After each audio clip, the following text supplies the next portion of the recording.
안녕하세요. 명절이 다가오기 시작하면 며느리들은 머리가 슬슬 아파오기 마련이죠. 저도 매 명절을 힘들게 보냈던 게 생각나네요.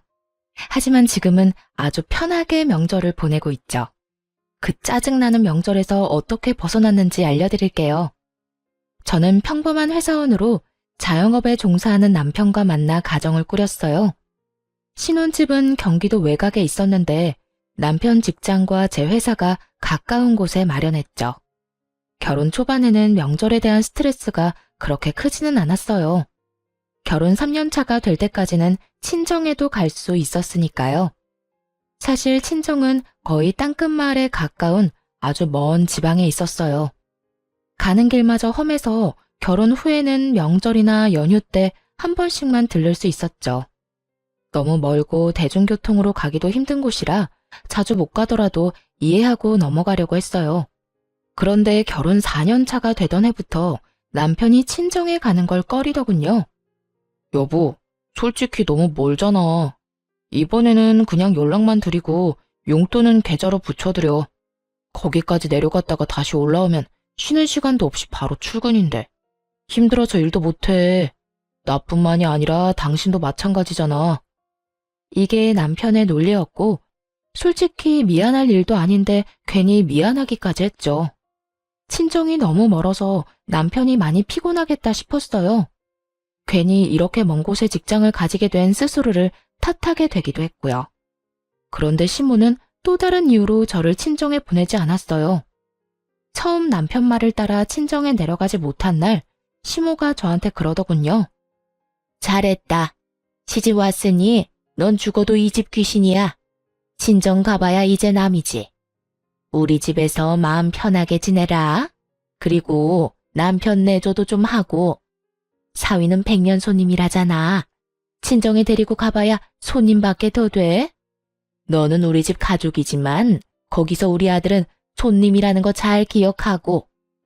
요즘 세상에 장인 장모에게 잘하는 애교 많은 사위도 얼마나 많은데요. 백년 손님이라니 그만큼 남편이 처가에 싹싹하게 굴지 못한다는 뜻이잖아요. 그런 옛말을 들먹이며 친정에 내려가지 못하게 하는 시모도 웃겼어요. 그래도 그때는 그냥 그러려니 하고 넘겼죠. 모든 시어머니가 그렇듯 우리 시모도 똑같이 밉상짓을 하는구나. 정말 딱 거기까지만 생각했죠. 근데 점점 남편의 행동이 신경을 살살 긁었어요. 어느 순간부터 유별나게 시모만 챙기기 시작하더군요. 저는 명절에 친정도 가지 못하는데 부모님께 용돈을 50만 원 정도만 드렸거든요. 그런데 남편 놈은 시댁에 용돈 50만 원을 드리고 몸에 좋은 건강기능식품에 각종 과일 그리고 선물 세트까지 사서 들고 가더라고요. 좀 불공평하다 싶어서 한마디 했죠. 용돈도 드리는데 꼭 그렇게 선물을 많이 사야겠어? 우리도 돈이 없어서 생활비도 아끼는데. 아무리 그래도 그렇지 이렇게 많이 쓰는 건 좀 아닌 것 같아. 부모님한테 쓰는 거잖아. 이 정도는 해드려야 부모님도 든든하실 거야. 그리고 무리하는 거 아니거든? 그럴 거면 우리 집에도 좀 보내주지 그랬어. 왜? 처가댁 부모님은 부모 아닌가? 사서 들고 가기에는 처가댁이 너무 멀잖아. 나중에 하나 보내드릴게. 그리고 명절에 보내면 택배 대란 때문에 다 상하고 문제 생길 텐데 그러지 말고 명절 끝나고 보내드리자. 말은 그렇게 해놓고 매번 까먹기 일쑤였죠. 그런데 그 뒤로도 남편 놈은 친정에 아예 갈 생각을 안 하더군요. 어쩌다 한두 번이야 이해하고 넘어갈 수 있었지만 2해, 3해를 넘어가니 솔직히 짜증이 났어요. 이번에는 친정에 내려가야 한다고 말하면 남편 놈이 항상 이렇게 말하는 거예요. 장인어른이랑 장모님이 우리가 내려가는 걸 좋아하시겠어? 얼굴 잠깐 보고 다시 올라가야 하는데. 부모님들은 우리 불편한 거 안 좋아하셔. 불편하게 왔다 갔다 하는 걸 걱정하시고. 그리고 내 생각은 안 해. 내내 운전은 나만 할 텐데 장장 6시간을 운전대 붙잡고 있다고 생각해봐. 그게 인간이 할 짓이야? 그럼 내가 운전하면 되지. 어떻게 2년이 넘도록 친정을 한 번도 안 갈 수가 있어? 그럼 혼자라도 내려갔다 오게 차라도 사줘. 장롱 면허 10년째인 너한테 차를 어떻게 맡겨? 그리고 혼자 절대 못 보내. 당신 혼자 내려가 봐. 장모님이 나한테 전화하셔서 무슨 일 있냐고 하실 거 아니야. 넌 부모님 걱정하게 만들고 싶어? 그럼 어쩌라고. 우리 친정에는 평생 안 갈 생각이야? 누가 평생 안 간대? 시간 나면 가는 거고. 이번만 날인 것도 아니잖아. 좀 기다려봐. 때 되면 다 갈 거라니까. 아휴, 한 대 탁 때려주고 싶을 정도로 얄미운 남편 때문에 속이 문드러졌어요. 그런데 이런 제 속을 더 파사삭 부서뜨리는 존재가 하나 더 있었어요. 바로 손아래의 신우였죠. 신우는 시댁과 먼 곳에 살았는데 어떻게 된 건지 명절 낮이면 도착하더라고요. 우리 부부보다 2년 늦게 결혼했는데 결혼 후 쭉 명절 당일 낮에 자기 친정에 오는 신우가 정말 얄밉기 짝이 없었죠. 왜냐면 시댁이 신우한테는 친정이니까 완전히 주인처럼 행세하곤 했거든요. 찬물 좀 내와라. 식사가 형편이 없다. 도대체 언니는 시댁 와서 하는 게 뭐냐. 저한테 이런 평가질이나 하고 말이죠. 함께 있기 너무나 힘든 존재가 바로 신우였죠. 그런데 시모가 저한테는 친정에 가지 말라고 해놓고선 신우에게는 빨리 오라며 맛있는 거 많이 해놨다고 전화하는 걸 듣게 됐어요. 순간 짜증이 확 치밀어 올랐죠. 아무리 그래도 그렇지 며느리는 친정에 안 보내주면서 딸더러 빨리 오라고 하다니 듣는 며느리 기분이 좋을 리가 없잖아요. 도저히 참을 수가 없어서 신우에게 명절 전날 전화를 했죠. 아가씨, 이번 명절에는 본가 오지 말고 아가씨 시댁에서 시간 보내세요. 올 필요 없을 것 같아요. 아니, 새언니가 왜 나한테 집에 오라 마라 해요?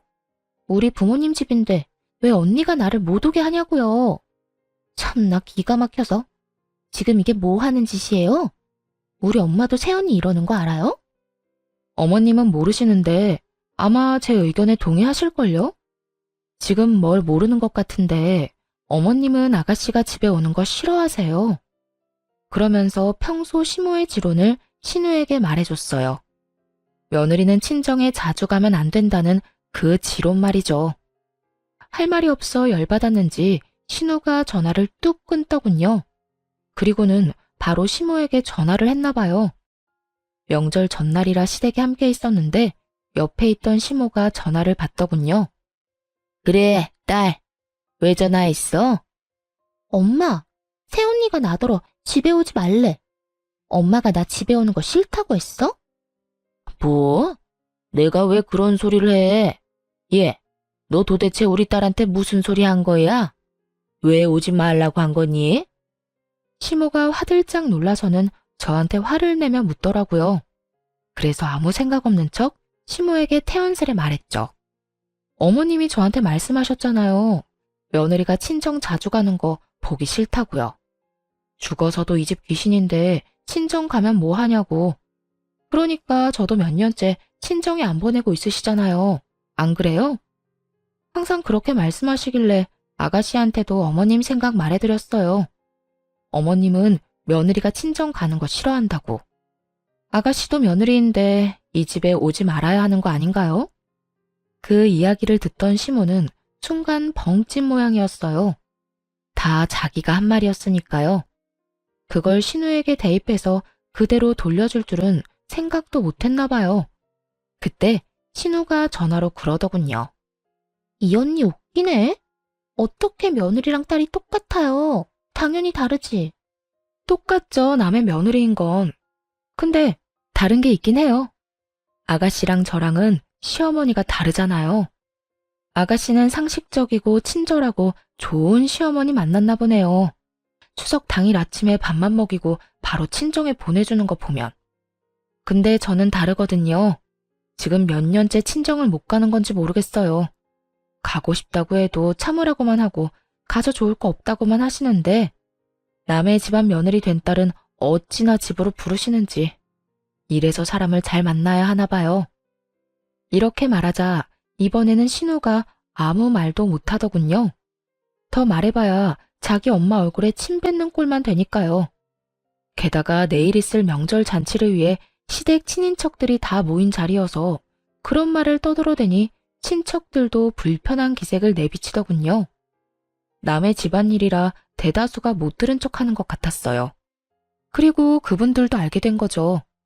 이 집 식구들이 명절에도 며느리를 친정에 안 보내준다는 걸요. 졸지의 시모는 속 좁고 며느리 생각 안 하는 못된 시어머니가 되어버렸어요. 그게 분했는지 저를 한껏 째려보더라고요. 그때 남편이 제 팔을 붙잡으며 밖으로 끌고 나갔어요. 당신 왜 이래? 왜 이런 좋은 날 기분 나쁜 소리를 하냐고. 내가 나중에 처가 때 가준다고 말했잖아, 때 되면. 그때가 대체 언젠데? 벌써 2년 동안 친정을 한 번도 못 갔어. 친정이 해외야? 제주도야? 울릉도, 독도야? 섬도 아닌 대한민국 내륙인데 왜 못 가? 처음에는 당신 피곤하다고 해서 나도 이해했어. 근데 계속 안 가겠다는 건 의도가 뻔하잖아. 야, 그런 이야기가 아니잖아. 내가 뭐 평생 안 간대? 가긴 갈 건데 요새 좀 피곤해서 못 간 거지. 참나, 명절에 시댁을 가면 친정도 가는 게 상식이야. 당신 동생처럼. 시누이 시댁은 상식적으로 행동하던데 왜 당신네는 안 그런 짓만 골라서 해? 아무리 시어머니가 달라도 그렇지. 내가 그냥 재수가 없는 거야? 그래서 이런 시어머니랑 남편 만나는 통에 친정 못 간 거냐고. 아무리 그래도 친인척들 다 있는 데서 그런 말하면 우리 엄마는 뭐가 돼? 뭐가 되긴? 상식 없고 속 좁은 시어머니가 되는 거지. 근데 틀려? 맞는 말이잖아. 당신처럼 어머님도 나 친정 못 가도록 매번 막으셨어. 몰랐지?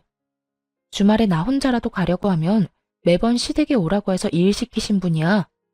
그러면서 당신 내조해야 하니 친정에는 관심 끄라고 하셨고. 주변 사람들도 그런 사정을 다 알아야 내가 덜 억울하지 않겠어? 어쨌든 나 이번에는 무조건 친정 갈 거야. 당신은 오든지 말든지 마음대로 해. 그렇게 말하고 남편 차키를 챙겨서 밖으로 나왔어요. 그리고 남편 차를 타고 친정으로 내려왔죠. 오랜만에 차를 운전하긴 했지만 친정으로 가는 길을 잊어버리지는 않았더라고요. 그렇게 혼자 내려갔더니 친정 부모님이 깜짝 놀라더군요. 너 연락도 없이 웬일이야? 얼마 만에 보는 거냐? 잘 지냈어? 아빠. 잘 지냈어. 근데 우리 사위는 왜 너 혼자 내려왔어? 아, 그 사람은 시댁에 있지. 나 혼자 차 타고 여기 내려온 거야. 이번에는 나도 친정에 오고 싶었거든. 그러고는 사가지고 온 선물을 부모님께 잔뜩 안겨드리며 집 안으로 들어갔어요. 왜 지금껏 못 드린 건강기능식품과 과일 바구니들 말이에요. 오랜만에 친정집에 들어서니 푸근하고 마음이 놓였죠. 친정에는 남편과 싸웠다는 이야기는 따로 하지 않았어요. 그런데 저 혼자 내려보낸 것이 눈치가 보였는지 남편 놈이 그 다음날 부랴부랴 친정으로 내려왔더군요. 시댁 차를 몰고 왔더라고요. 그런 남편 놈을 보며 무미건조하게 말했죠. 무슨 일로 여기까지 왔어? 시댁에 있지. 당신이 여기 있는데 내가 어떻게 계속 본가에 있어. 장인어른, 장모님, 잘 지내셨죠? 얼마 동안 못 내려와서 정말 죄송했습니다. 앞으로 자주 찾아올게요. 얼마나 갈지 모를 의미 없는 말을 꺼내며 남편 놈이 넉살 좋게 인사를 하더군요. 그래도 그냥 그러려니 했어요. 이 인간이 또 안 가겠다고 하면 혼자서라도 이렇게 오면 되겠다 싶었거든요. 그렇게 친정에서 쉬고 집에 도착하니 남편 놈이 그러더군요. 시모가 화가 많이 났다고요. 저는 별로 신경 안 쓴다고 왜 화가 나셨는지 모르겠다고만 했어요. 결국 남편 놈은 더 이상 이야기를 꺼내지 못했고 그렇게 명절이 끝나고 말았어요. 솔직히 마음속으로 앞으로 명절에 시댁엔 절대 가지 말아야겠다는 속셈이 있었거든요. 이제 저는 안 가고 남편만 보내면 되겠다 싶었어요. 그래서 별거 아니라고 생각하고 넘겼고요. 그런데 그대로 진정될 줄 알았던 마음에 이혼의 불씨를 지피는 일이 일어났어요. 바로 시모의 생일날 벌어진 일 때문이었죠.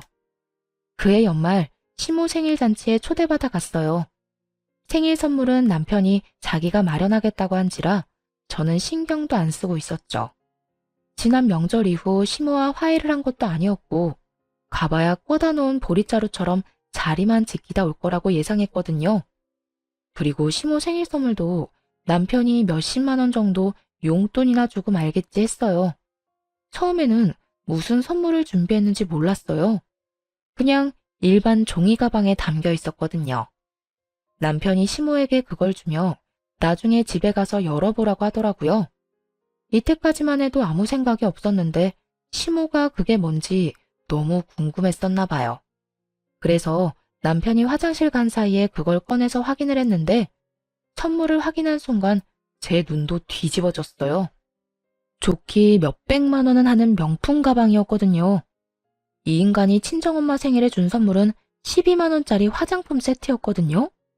그것도 인터넷에서 고르고 골라 제일 싼 거 사서 친정집으로 바로 붙여줬으면서 시모 생일에는 엄청나게 비싼 명품 가방을 준 거예요. 완전히 머리가 확 돌아버릴 만큼 열받더군요. 그리고 이렇게 화가 나는데도 또 다른 이유가 있었어요. 명절 이후에 남편놈이 시모에게 외제차를 사줬거든요. 시모가 바깥 활동을 하는데 차가 없어서 힘들다는 이유로요. 그때 남편에게 엄청 화를 냈었어요. 몇 달 전에 저한테 돈까지 빌려간 인간이 그렇게 큰 돈을 펑펑 쓰니까 화나잖아요. 그래서 시어머니 외제차 사줄 돈은 있었냐고 따졌죠. 그랬더니 남편이 뭐라고 한 줄 아세요? 자기 돈으로 부모님 좋은 거 해드리겠다는데 뭐가 그렇게 안 이꼽냐고 하더라고요. 하긴 빌린 돈 보태서 자기가 번 돈으로 효도하는데 뭐라 할 수는 없죠. 하지만 기분이 더러운 건 사실이잖아요. 그날 저녁 돌아오면서 남편한테 그랬죠. 어머님, 명품 가방 사드렸더라? 어? 어떻게 알았어? 어머님이 자랑하고 싶으셨는지 당신 없을 때 열어보셨거든. 돈 없다면서 나한테 빌려가 놓고 아주 어머님한테는 펑펑 쓰네? 그렇게 돈 많으면 내 돈 먼저 좀 갚지 그래? 나도 우리 엄마한테 돈 한번 펑펑 써보게. 여보, 당신한테 빌린 돈은 이렇게 개인적으로 쓴 게 아니야. 가게에 필요한 돈이라 빌린 거잖아. 그리고 엄마한테 준 거 진짜 명품도 아니라고. 그냥 레플리카야. 몇십만 원 하는. 태연하게 말하는 남편놈을 보며 속으로 코웃음을 쳤죠. 그게 레플리카인지 진짜인지 구분을 못하겠냐고요. 마침 일하는 회사에 명품 가방 수집에 진심인 동료가 있었는데 저도 그 친구 덕에 짝퉁이랑 진짜는 구분을 참 잘하거든요. 그 비싼 걸 싼값에 샀다고 거짓말하는 남편을 보니 정말 괘씸하더라고요. 그래서 몰래 한 가지를 계획했어요. 시모가 연말에 우리 집에서 며칠 지내고 싶다고 했거든요. 남편놈이 그렇게 하라고 해서 시모가 오기로 했는데 저는 쏙 빠지려고 준비했어요. 그래서 시모가 온다는 날 전날부터 시모가 가는 그 다음 날까지 연차를 썼고 그대로 친정으로 피난을 가버렸죠. 집에 왔다가 제가 없어진 걸 눈치챘는지 시모가 급히 전화를 하더군요. 전화를 받았더니 바로 막말을 쏟아냈어요. 넌 도대체 어떻게 된 애가 내가 온다고 했는데 집을 비워? 이래가지고 밥은 어떻게 먹니? 너 평소에도 이렇게 자주 집에 안 들어오니? 우리 아들 밥은 먹이고 회사 다니는 거야? 이래서 집안에 사람을 잘 들여야 하는 법인데 어떻게 이런 게 우리 집에 들어와서 내 속을 썩이는지. 당신 지금 어디야? 어딜 가면 간다고 이야기는 하고 가야지. 나 지금 친정 내려가는 길이야. 어머님은 내일 오신다더니 하루 빨리 오셨네. 나도 급한 볼일이 있어서 내려가는 거니까 당신이 어머님 좀 잘 보살펴 드려. 당신 어머니잖아. 친정? 갑자기 친정에는 왜 가는데? 그것도 혼자서? 무슨 일 있어? 누가 불러서 가는 거야? 무슨 일인데 말 좀 해봐. 남이사, 누가 불러서 가든 그냥 가든 당신이 뭔 상관이야? 결혼하고 지내면서 처가댁에는 전혀 관심 없었던 사람이 지금처럼 앞으로도 관심 끄고 살아. 여보, 잠깐만. 전화 끊지 말고. 다급하게 말하는 남편의 목소리를 뒤로하고 전화를 뚝 끊어버렸어요. 자기들끼리 집에서 지지고 볶든 제 알바가 아니었죠. 그런데 좀 이상하긴 하더라고요. 왜 친정에 간다니까 저렇게 예민하게 구는 걸까요? 시모는 저한테 짜증을 냈지만 남편의 반응은 뭔가 달랐어요. 뭔가 조급해하고 초조해하는 기색이 있었죠. 그렇게 이상하다 싶은 마음을 가지고 친정에 도착했어요. 남편에게 말했다시피 사실 친정에 볼 일이 있긴 했어요. 얼마 전에 시골 삼촌이 돌아가셨거든요. 그 삼촌은 원래 도시에서 살았는데 할아버지께서 시골로 내려와 농사 짓는 자식에게 유산을 다 물려주겠다고 했거든요. 가족도 없이 혼자 지내던 삼촌은 할아버지 뒤를 이어 시골에서 농사를 짓게 됐죠. 그런데 그분이 돌아가신 거예요. 결혼도 안 하고 자식도 없는 분이라 형제인 아버지께 이제 그 유산이 상속됐어요. 아버지는 제게 그 땅이랑 유산을 다 물려주겠다고 하셨어요. 결혼 전에 엄마께 골수 이식을 해드렸는데 딸이지만 그 일이 참 고마워서 이번에 받은 유산을 다 주겠다고요. 그래서 이번에 아버지랑 이 재산을 어떻게 할까 의논할 겸 친정에 간 거였죠. 그런데 집에 도착해서 삼촌 재산에 대해 이야기하는데 아버지가 살짝 제 눈치를 보더니 이렇게 말씀하더군요. 그런데 남편 사업이 아직도 많이 힘들어? 아빠는 네가 이 재산 어디다 쓰든 상관 안 할 테니까 네 남편이 힘들다고 하면 이거 팔아서 돈 마련해. 너야 월급쟁이라서 돈 걱정 많이 안 하겠지만 자영업 하는 사람은 또 다르잖아. 저가에 돈 빌리는 게 참 어려운 일인데 따로 와서 부탁까지 할 정도면 많이 안 좋다는 이야기잖아. 불경기에는 장사가 잘 안 돼서 적자도 많이 날 텐데. 그럴 때 너한테까지 부담이 가지 않게 평소에 투자를 좀 해주면. 잠깐만, 아빠. 그게 무슨 소리야? 남편이 아빠한테 돈 빌리러 왔다고? 너 몰랐어? 나는 너도 알고 있는 줄 알았는데. 아니, 언제? 얼마를 빌려갔는데? 3달 전쯤에 와서 가게가 힘든데 너까지 힘들어한다고 혹시 돈 좀 빌릴 수 있냐고 해서 빌려줬지. 6천만 원 정도. 아버지의 이야기를 듣자마자 재빨리 머리를 굴렸어요. 3개월 전쯤에 무슨 일이 있었나 하고 말이죠. 그리고 나온 결론에 정말 경악하고야 말았어요. 3개월 전에 남편놈이 시모에게 외제차를 사줬었거든요. 이 정신 나간 놈이 아빠를 속이고 돈 빌려다가 시모 외제차를 사준 거예요. 아마 그 명품 가방도 아버지가 빌려준 돈을 보태 마련했겠죠. 저한테도 돈 없다고 빌빌거리면서 1년 전에 돈 빌려간 놈이 저 몰래 아빠에게도 돈을 빌려갔다는 이야기를 들으니 진짜 열불이 나더라고요. 이제야 남편놈의 이상한 반응이 이해되기 시작했어요. 이 나쁜 놈이 저 몰래 친정 아빠한테 돈 빌린 걸 들킬까봐 친정에 간다고 할 때마다 그렇게 예민하게 군 거였어요.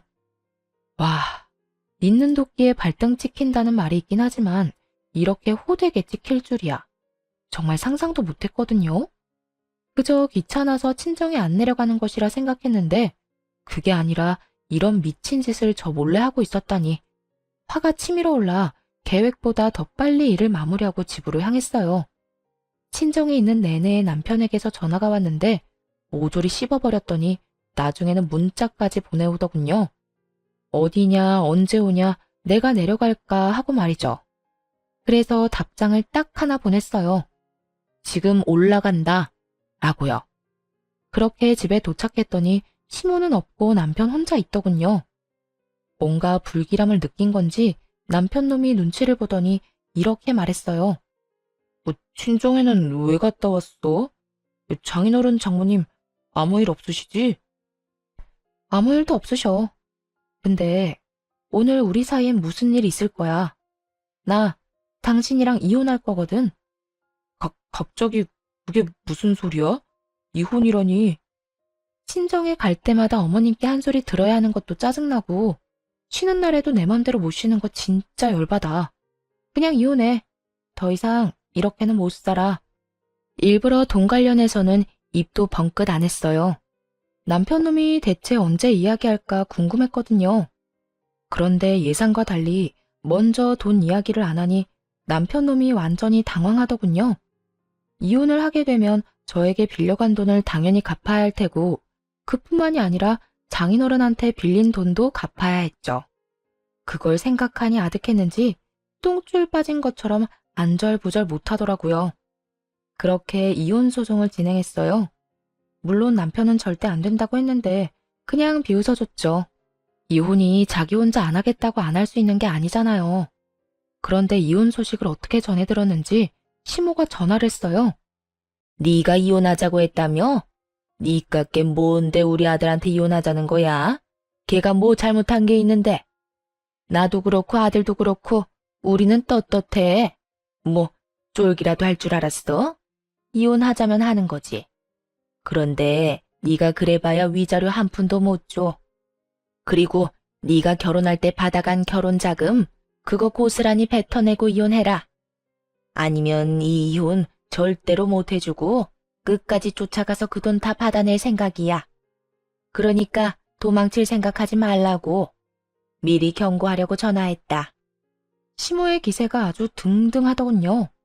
뭐 이해할 수 있었어요. 시모는 아무것도 모르고 있었으니까요.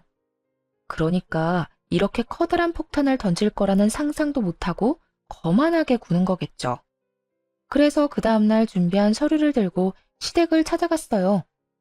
시모가 팔짱을 딱 끼고 두 눈을 부라리며 저를 쳐다보더군요. 그런 시모를 보며 그저 웃으면서 가지고 있는 서류를 거실 탁자 위에 올렸어요. 서류에는 1억이라는 큰 돈을 시모가 제게 줘야 한다는 글이 적혀 있었죠. 그 내용을 보고 당연히 시모는 어리둥절해 하더군요. 분명히 자기가 돈을 받아내야 한다고 생각하고 있었는데 오히려 본인에게 1억이라는 큰 돈의 청구서가 돌아갔으니까요. 이게 뭐야? 네가 나한테 돈을 준다는 얘기니? 아니요. 어머님이 저한테 1억을 주셔야 한다는 얘기예요. 그게 무슨 소리야? 너 결혼할 때 내가 1억 줬잖아. 그거 너 다 했잖아. 그러니까 이혼하면 그거 다시 다 돌려줘야지. 어디서 사람을 속이려고? 예상대로 시모는 미친 듯이 소리를 치며 거짓말하지 말라고 난리를 피우더군요. 저는 시모와는 정반대로 차분해졌죠. 여기 남편 통장 내역이 있어요. 어머님이 주신 1억 제 통장에 들어온 게 아니라 남편 통장으로 들어갔고요. 그 1억은 결혼 자금과는 아무런 상관없이 남편 가게 사업 자금으로 들어갔어요. 보면 아시죠? 한글 못 읽는 거 아니시잖아요. 그리고 그 이후로 제가 남편한테 결혼 자금으로 받은 돈은 조금도 없어요.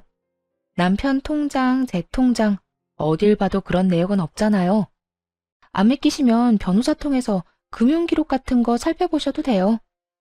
이야기를 듣는 시모 얼굴이 딱딱하게 굳어가기 시작했어요. 그러거나 말거나 서류를 다음 장으로 넘겨서 다시 또박또박 말했죠. 그리고 이건 남편이 저한테 빌려간 4천만 원에 대한 이체 내역이고요.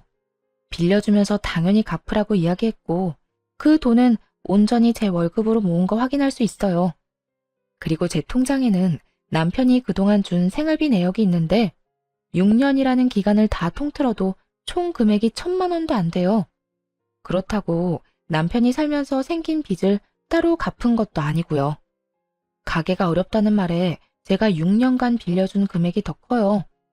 정 의심되면 그것도 금융기록 뒤져보시고요. 그러면서 바쁘게 다시 다음 장을 넘기며 또 말했죠. 시모는 남편과 제가 준비한 서류를 번갈아 보며 몸을 부들부들 떨더라고요. 이건 남편이 저희 아버지에게 빌려간 6천만 원에 대한 차용증이에요. 이건 저도 몰랐는데 얼마 전에 어머님께서 저희 집에 와서 쉬셨잖아요. 그때 연차 쓰고 친정에 내려갔다가 처음 알게 된 사실이에요. 남편이 저한테 아무 말 안 하고 아버지께 돈을 빌렸더라고요. 그 때문인지 친정에 내려가는 저를 방해까지 했고요. 여보, 내가 방해를 한 게 아니라...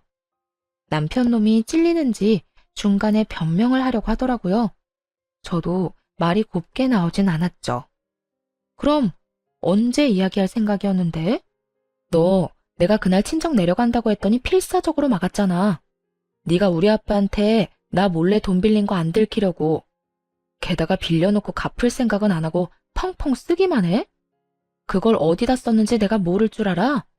이 가증스러운 쓰레기 같은 인간아. 밥벌레 같은 새끼.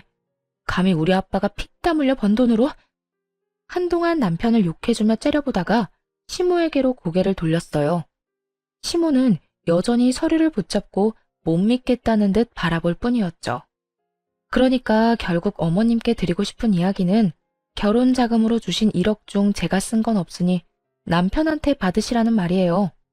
또 이 1억은 원래 남편한테 받아야 하는데 남편이 한 푼도 없다고 해서 어머님께 말씀드리는 거예요.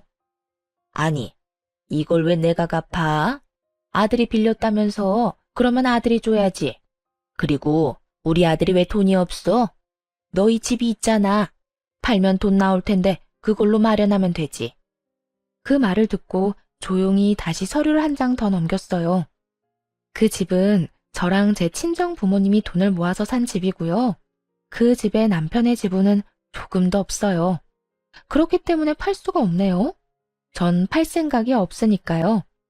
그리고 남편이 빌려간 그 돈이 어디에 들어갔는지 제가 다 알고 있거든요. 어머님이 받으신 외제차 그리고 명품 가방.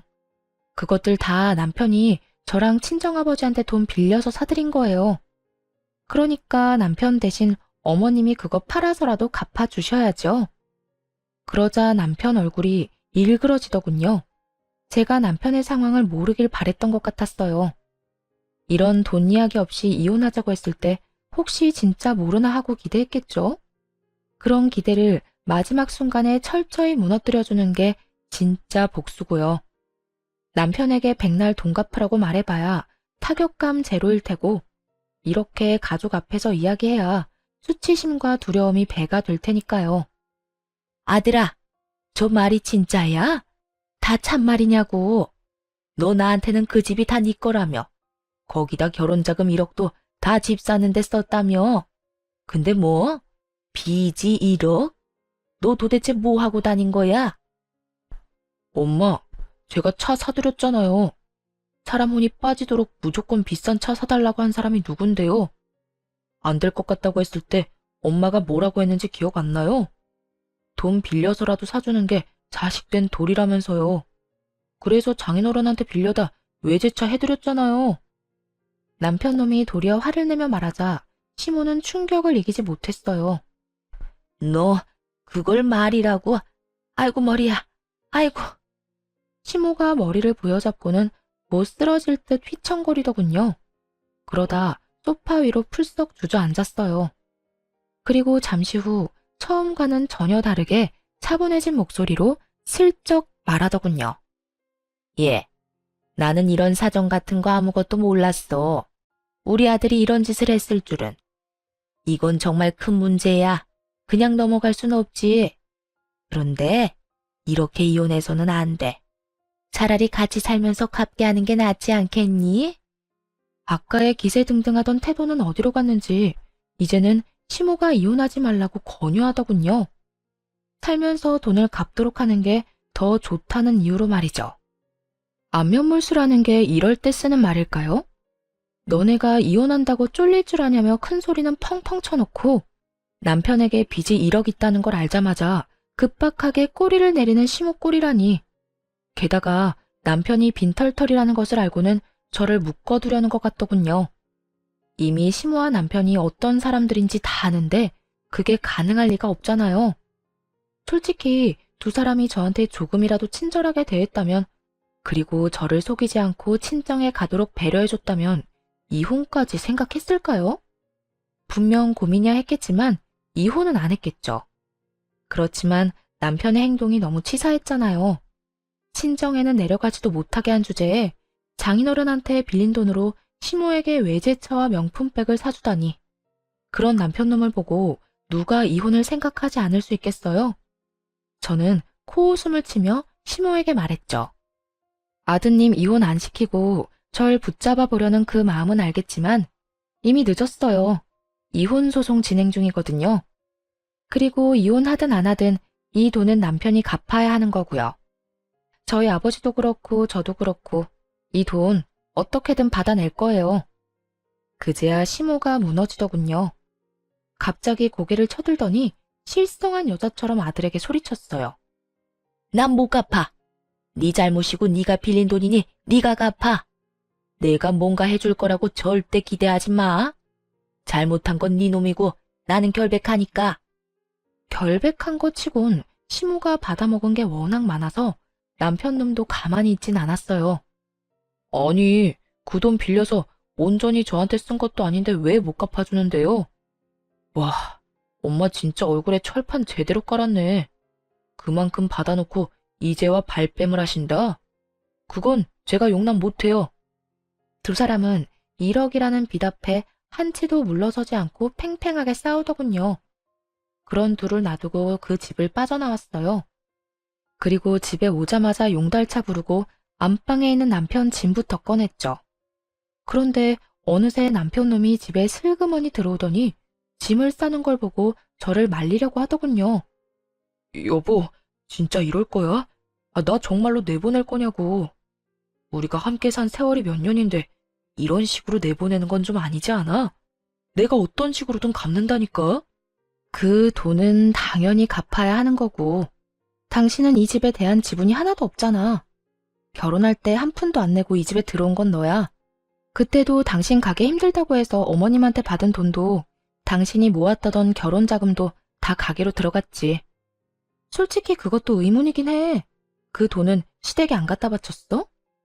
나 당신한테 제대로 생활비 받아본 적 한 번도 없어.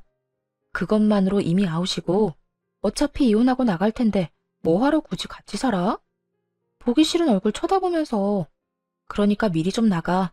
알았어? 하나부터 10까지 너무 맞는 말만 하니 남편도 더 이상 아무 말 못하더군요. 뭐 입이 10개라도 할 말이 없었겠죠.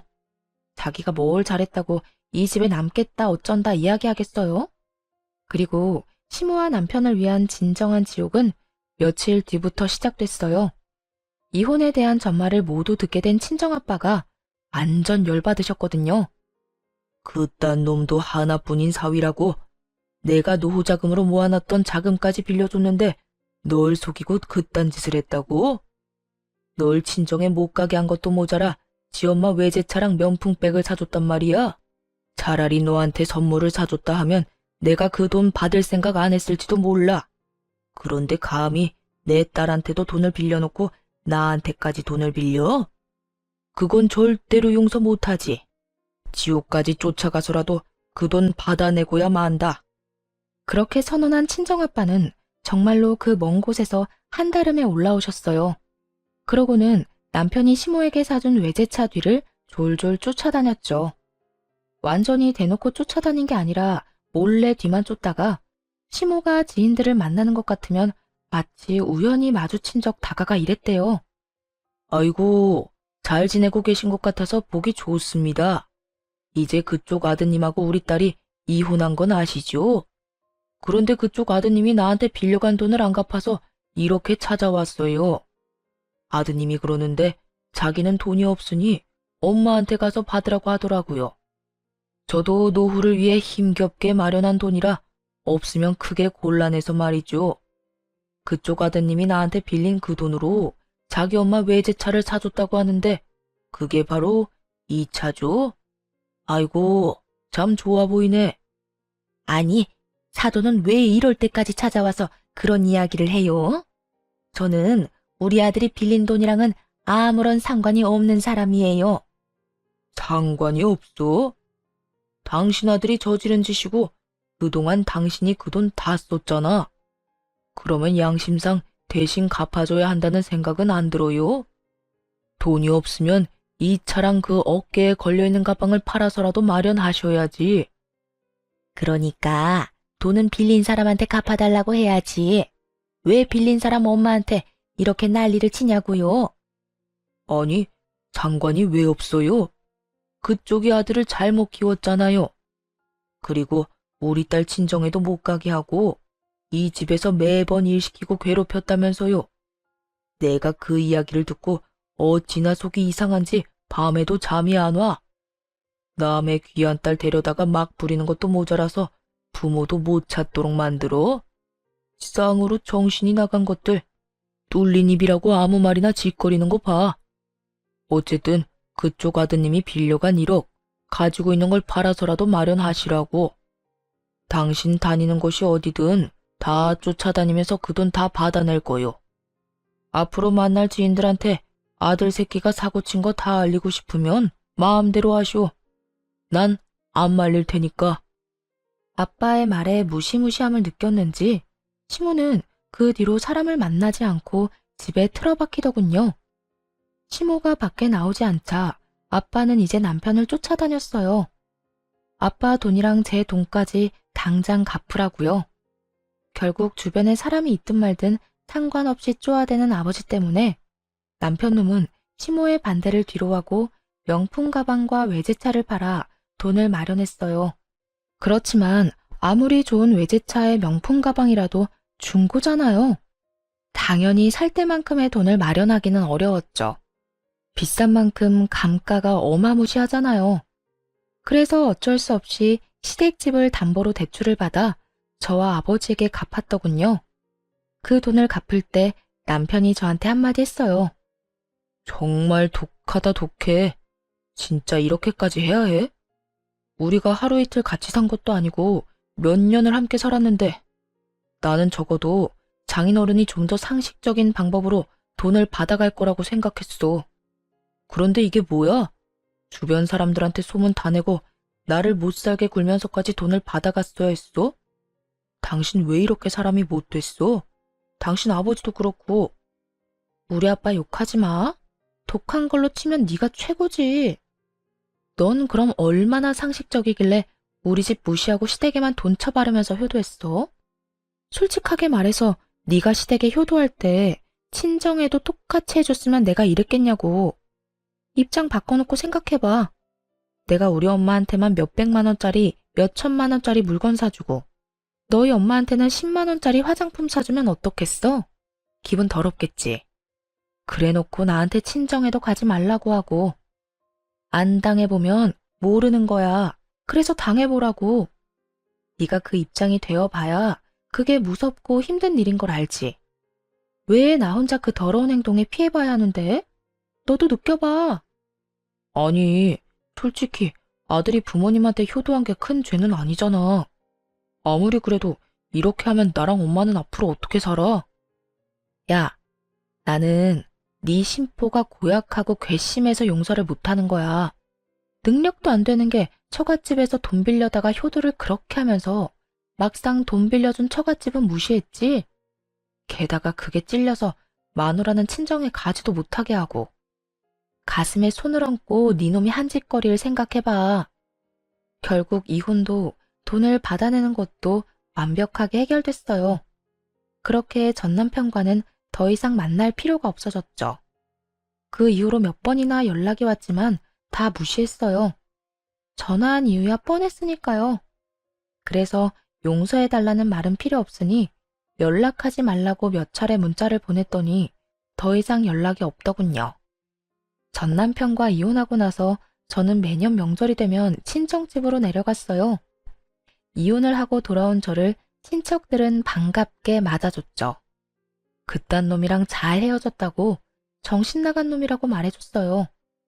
결국엔 저와 아빠, 친정까지 다 말아먹었을 놈이라고 다들 욕을 얼마나 하는지. 그 욕만 듣는데도 배가 든든하게 부를 정도였어요. 그렇게 친정집에 있으면서 오랜만에 SNS를 했더니 신우의 게시글이 떡하니 올라왔더군요. 보니까 해외여행이라도 간 것 같았어요. 신우와 그 아이들이 이국적인 건물 앞에서 사진을 여러 장 찍었더라고요. 그러면서 명절 연휴에 해외에 놀러 갔다는 문구까지 썼더군요.